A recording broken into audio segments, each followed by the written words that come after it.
From the moment she entered his life, the bond between them outshone every fleeting romance or crush.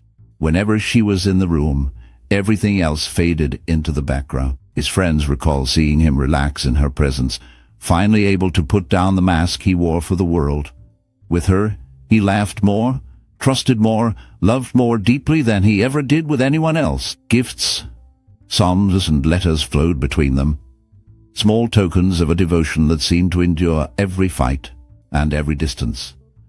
Over the years, he circled back to her again and again, holding on even when those around him changed. While other women came and went, she remained constant. Someone he spoke about in glowing terms, describing her as the light in his darkest days, and the muse behind his most heartfelt ballads. He protected her privacy, never letting the world take her away, and when asked about the reason behind his music, he quietly said she was always at the heart of it. For him, nothing compared to the comfort and honesty he found in their connection, a rare, irreplaceable love story that shaped the man behind the legend. From his earliest days, Elvis Presley had a bond with his mother, Gladys, that stood out to everyone who knew them. They shared a closeness that could only come from a deep sense of belonging to each other, like two people in the world who truly understood one another. Throughout his life, Elvis called her pet names, whispered sweet words, and engaged her in playful baby talk that no one else in their family could quite understand. This language became their secret world. No matter where his career took him or how famous he became, Elvis always put his mother first in his heart. He would often say he felt happiest when he was with her. Even as he became a star beloved by millions, their relationship was marked by Elvis's devotion as a son. He was determined to make her life easier and to always comfort her whenever she was sad, worried, or lonely. When Gladys felt uncertain or distant from the world, Elvis did everything he could to pull her close, making her laugh, holding her hand, or promising her that he would never leave her side. People around them noticed how much he needed her, but also how much she seemed to need him. Their time together was filled with simple gestures of love, from quiet talks to sitting side by side late at night. Even as he grew older, he never outgrew the feeling of being her little boy, speaking softly and gently, always trying to cheer her up or make her smile. In photos and memories, you can see the deep connection in their eyes, and hear it in the stories they left behind, the lifelong baby talk that was all their own, a sign of a pure and lasting bond few others will ever really understand. Growing up in a family with little money, Elvis experienced firsthand the struggles that came with poverty. His parents, especially his mother Gladys, provided a strong foundation through their love and care. As the only child, he shared a deep and unique bond with his mother, who always worried about his well-being and happiness. This close relationship shaped his sense of self and followed him throughout his life. The warmth and protection that Gladys gave helped Elvis deal with the uncertainties of his early years, which included moving between modest homes and seeing his parents work hard for even the smallest comforts. Despite financial hardship, the support from his family, especially from his mother, offered him security and the confidence to dream. In this environment of care, even simple events became special, and Elvis learned to appreciate the small joys. The love he received acted as a driving factor behind his determination and resilience. Eventually, these traits assisted him in overcoming the odds, allowing him to grow from humble beginnings into a legendary figure who would become the best-selling solo musical artist of all time. Long before any hint of fame entered their lives, Gladys Love Smith became Gladys Presley when she married Vernon Presley in 1933. Vernon was so determined to marry Gladys that he lied about his age to secure their marriage license. The young couple made their home in Tupelo, Mississippi, where life was humble and sometimes harsh. It was here in a small house that Gladys gave birth to twin boys on January 8, 1935. The birth was bittersweet. One of the twins, named Jesse Garone Presley, was stillborn and did not survive. The other, Elvis Aaron Presley, was born alive and healthy, becoming the center of his parents' world. The loss of Jessie deeply affected Gladys, who was a loving and protective mother to Elvis throughout her life. The experience of loss and the bond between mother and son created a close relationship that shaped Elvis in his early years, making his childhood especially precious to Gladys and Vernon as they raised their only child in the heart of a heart, Mississippi. After the heartbreak of losing a child, the bond between Elvis and his mother grew even stronger. She became especially protective of him, always worrying about what might happen. The fear of losing her only surviving son made her attachment even deeper, and she watched over him closely. This close relationship was tested when Vernon, Elvis' father, faced serious trouble. Vernon was sentenced to 3 years in prison for forging a check, leaving the family without its father at home. During this tough time, Elvis was more than just a son to his mother. He became her comfort and main reason to keep going. With Vernon gone, Elvis and his mother depended on each other for emotional support. Their love, shaped by loss and hardship, became a strong shield against the world outside. Each day they leaned on one another, building trust and understanding. The absence of Vernon meant that Elvis, still just a boy, had to grow up quickly and be a steady presence for his mother, who saw him not only as her child but as her hope during difficult times. Their shared pain created an even tighter connection, and Elvis's caring nature made him the center of his mother's world during Vernon's imprisonment, making their relationship the backbone of their small family. Deep within the Presley family, something unique happened between Elvis and his mother, Gladys.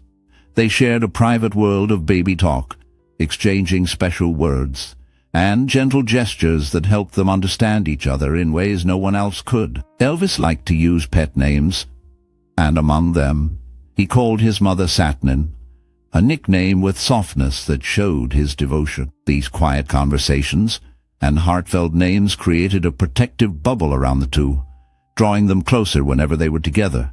Because of this bond, Vernon Presley, Elvis's father, sometimes felt like he was on the outside. He saw how Elvis and Gladys shared jokes and affectionate words that he was not part of, which made him feel a distance grow between himself and the rest of his family. This feeling of being shut out was not always spoken about, but it was felt during family moments, whether at the dinner table or in quiet evenings at home. Even as Elvis grew older, this pattern of closeness with his mother continued, shaping how he connected to others. Their playful signals and nicknames never lost their magic for them, but at the same time, it left Vernon wishing for a greater connection with his son, a place in those small but meaningful moments that Elvis and Gladys seemed to keep just for each other. From an early age, Gladys instilled in Elvis the deep belief that he was destined for something extraordinary. After the heartbreaking loss of Elvis's twin brother at birth, Gladys became convinced that her surviving son was unique, chosen for a purpose only he could fulfill. This feeling only grew stronger when Elvis endured a serious illness as a child and survived, which Gladys viewed as a sign that his life carried special meaning. Her unwavering faith in her son became the bedrock of his confidence and shaped the way he saw himself in the world. Throughout his childhood, religion was woven into the fabric of daily life. Gladys would sit with Elvis, sharing stories from the Bible, using familiar simple words that brought the ancient tales alive for her young son. These moments left a mark on Elvis, influencing his heart and soul as he grew. Later, those childhood memories became the wellspring for his love of hymns and gospel music. When he began writing and performing, the spiritual songs and values passed down from Gladys found their way into his music, and the hope and passion she inspired in him echoed through the hymns he sang and composed. Growing up, Elvis's mother Gladys watched over him closely and wanted to protect him from anything that could bring harm. She did not allow him to play sports because she worried about him getting hurt. keeping him away from the physical risk that games bring, even though many boys joined in. Gladys always wanted Elvis to feel safe and cared for, so she made sure he had all the things she thought he needed, from warm clothes to comfort at home. On one of his birthdays, he hoped for a bicycle, but instead was given a guitar. Gladys believed a bicycle might be unsafe, but with a guitar, she could watch over him and encourage a safe hobby.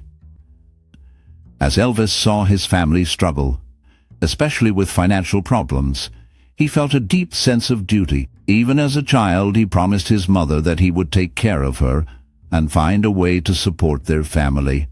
He dreamt out loud of buying her a house and Cadillacs, vowing to improve their situation and return the care she had always shown him. His protective upbringing shaped his determination to change his family's life for the better, making promises to his mother that went far beyond his young years, always carrying the hope that he could give back everything she had given to him. Eventually, Elvis' love for music began shaping his life when he was a teenager. After nervously entering a high school talent show, he surprised the crowd with his voice, winning first place and gaining a new sense of confidence. At the time, money was tight for his family, so he took on various odd jobs, including working as a truck driver, to help make ends meet. Throughout these early years, music stayed at the center of his world, giving him direction. Later, he saved enough to visit Sun Studio in Memphis, where he recorded his first tracks. This experience brought him closer to his dream of becoming a performer. As the studio recognized his unique style, a record was released in 1954. It quickly caught the attention of music fans, leading Elvis toward a fast-paced journey into fame. During these pivotal moments, his mother and manager were always close by. They traveled with him, offering steady encouragement and keeping him grounded as his popularity soared. Elvis never forgot the sacrifices his mother had made for him. With his first payments from performing and record sales, he made sure to take care of her. Notably, he bought her a Cadillac, a gesture that showed his deep gratitude for her support and the bond they shared during the start of his rise to stardom. Despite his fame, Elvis's life was heavily influenced by his close bond with his mother, Gladys. People saw him as a mama's boy, and this perception followed him in the public eye. Gladys was deeply protective, constantly worrying about his well-being, especially as his career brought more attention and fans. When Elvis became successful, one of his first major acts was to buy Graceland, a beautiful home meant as a sanctuary for his beloved mother. To Elvis, purchasing Graceland was the fulfillment of a promise, creating a place of comfort and safety for Gladys far away from their earlier life struggles. Yet, Graceland, while grand and filled with luxuries, took on a darker atmosphere for Gladys. Over time, she struggled with illness and loneliness despite being surrounded by Elvis' adoration and the trappings of success. The house, filled with people and activity, became a lonely place for her, overshadowed by her declining health. Even as Elvis tried to make her as happy and secure as possible, Gladys's sadness grew within the walls of Graceland. Her declining health and somber mood cast a shadow on life inside the mansion, changing the dream of a perfect family home into a space marked by disease, solitude, and a feeling of melancholy. Elvis, deeply affected by his mother's struggles, carried the weight of her suffering, and this sadness became part of the Graceland story, coloring his home life with a sense of loss and longing. Suddenly, when Elvis received a recruitment notice for the army, his entire world shifted.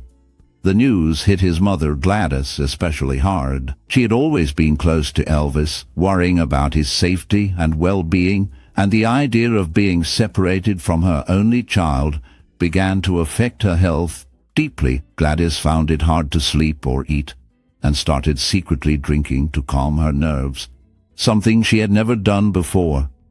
This secret habit only worsened her already fragile health. As months passed, her condition grew noticeably worse, leaving her weak and exhausted. Eventually, she was hospitalized, her condition labeled acute hepatitis. Despite medical efforts, her body could not recover from the stress and illness. In 1958, Elvis lost his mother, and her sudden death crushed him. He was known for being strong and full of energy, but Gladys' passing changed him profoundly.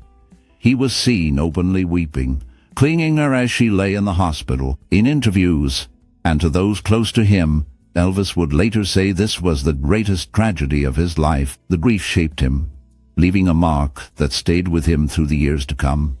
A reminder of the deep connection he had with his mother and the pain of losing someone who had been his foundation. After his mother's death, Elvis found himself searching for a sense of calm that seemed to slip further away with each passing year.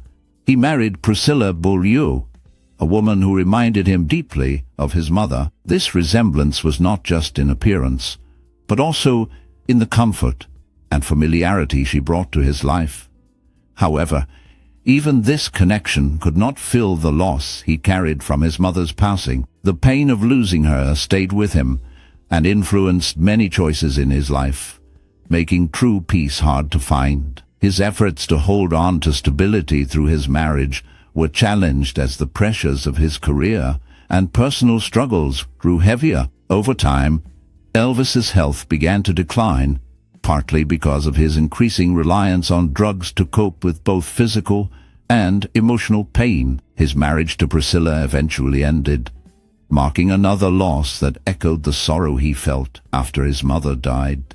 As his drug abuse worsened, his once vibrant lifestyle dimmed, and his health deteriorated quickly. These years were marked by isolation and difficulty, leaving Elvis a shadow of the energetic performer he once was. In 1977, his health gave out completely, ending his life and leaving behind a legacy shaped by both his triumphs and the profound impact of his mother's